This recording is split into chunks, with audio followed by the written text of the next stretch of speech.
That way, Jumadian is one. So, I'm in People's Forum, Jumadian, the member from Amasaman, Yenia Bema, CJ, and any team, no, Nafi, mention many questions here.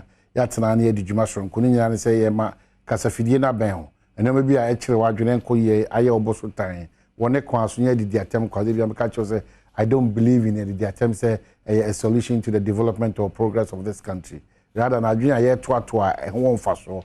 And they see ye a mirror, you're not yet Mashimukanano. And a baby boy. Into ya, what they be married People's Forum, a bit me the next stop, a bit my baby hour in the channel. So, say, baby, I don't need to say Anamona. And we shall pay you over 6 households. Can in 8, you know, Edmund Tim who has some of them to match your moho. Or you create, or ya doye, or ya Juma, a Jubilee House, or them I'm paying to coin. Aside that, Sebre, the dish year precope. Mamponi this year. Michelle, our Brasil. Pijamu, TV Pijamu. O driver council, Jinakanim, Yen Fama, Yen Bema, Akwasi, Akwasi. Oh, teacher, Yamine singing, Yamine singing, Nipabeka, and Nipabeka, oh, German Nipadasania, Nipabesel. I said, Biasha, ye. Oh, Naviano, Bibia, the higher quality, you know. Yes, I don't pay Boko. I school feelings, I'm not kind of, is it? Yes, I don't know. Now, and run so with a quick one side, but we may talk against and Ra, Metisana Obi, so ne Ewokosi say, or ne Alpha Siba, PR Dema School Feeding Secretary, and Quay, or my airtime. Airtime. Oh, what you see, but Yentia says, Yenya's our job for the boys. There are some good people within the NPP who articulate information well. And you see, Enra, who catch the Obi said, oh, yet Tashiam. And Obi, because not Obi, the kind of Kumasi Fono, executive Nedim Como. I'm Wakas and Penfonition because minister say, or ye fasting. It will be fasting and obey by this information from the minister through the executive secretary, the national coordinator of school feeding. Minister fasting. Cremonino. And one of my tears, so I issue. And now see. No issue, the minister. Now, on one hour fasting. Oh, but what's it more? What's it more? What's here? And no BBC say, Muno Bushia way. And also of late the say because of technology and yet meeting in person. Then Obi asks, was it Zoom? And I have phone call and we have conference. Mas I don't pursue the attempt. That's me knew what time. One also no machia. Mushia Quambeso. Was it because a man is Munshiomo? Oh, Brebeco, a first year. Oh, but Yabaka was not later. But Mamma Church for you now will be also a baby. It was so tall. It is so what tall. It was so tall. Oh, my. Now, we overcome Danado Danko for the bush. Yes, you could see what talk. But we are brutal. This week, yes, Dr. Matthew Kuprempe answer can report to be from TOR management. We will copy of the report. Okay.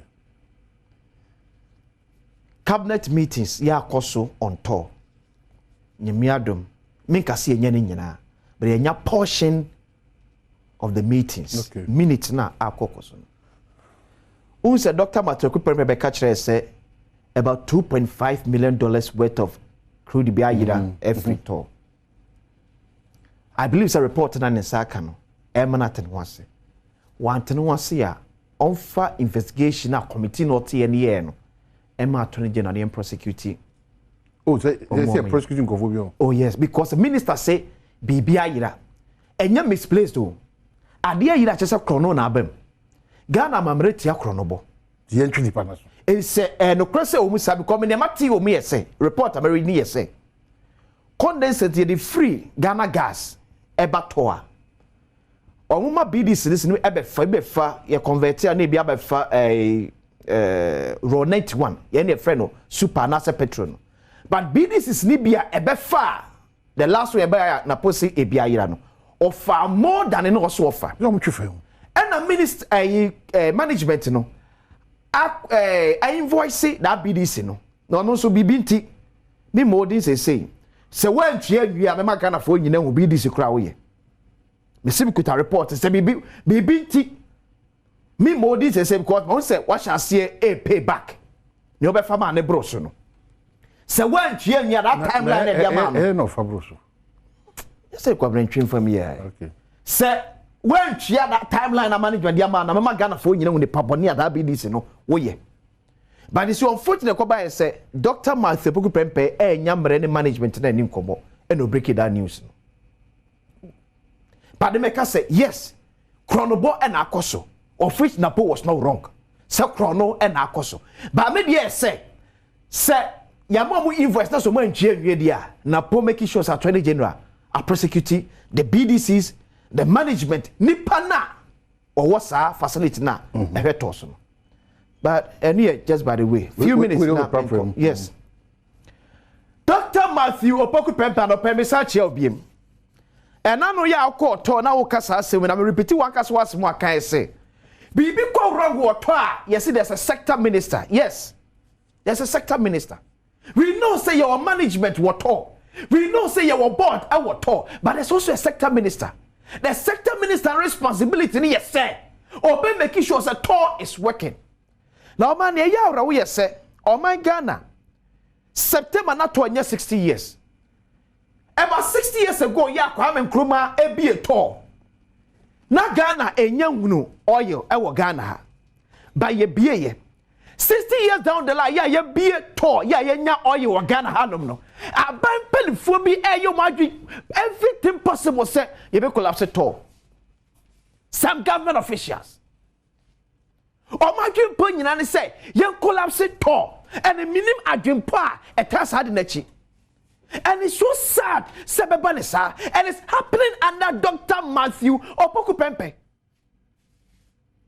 And on a fact check in this Fourth Republic Napo so far you are becoming the only energy minister under your regime to enter refining any crude. Similarly, you are becoming the only energy minister up to now. Yeah, under your regime as Minister of Energy, to me and refining crude. Baba Kachro, nipa bi no edi komo bia about collapsing to.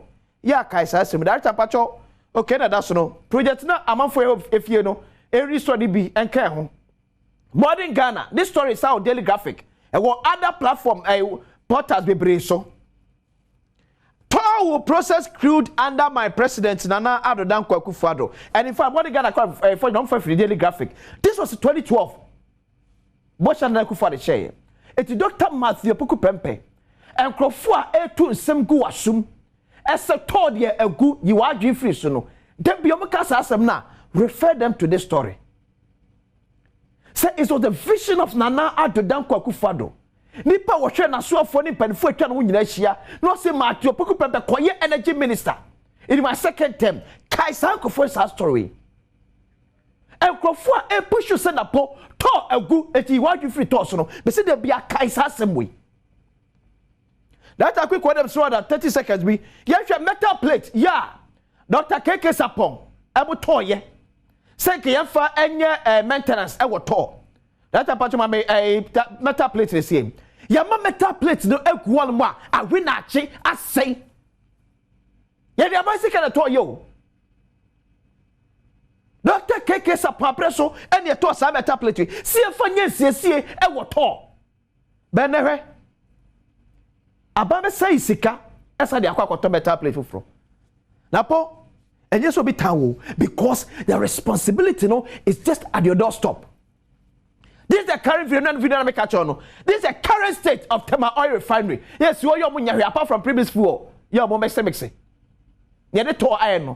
And go for more oil, good for oil near the Abeguanum. And when I make canapo, or last good for oil the year by ye, and now oxygen and good TOT for farm yard.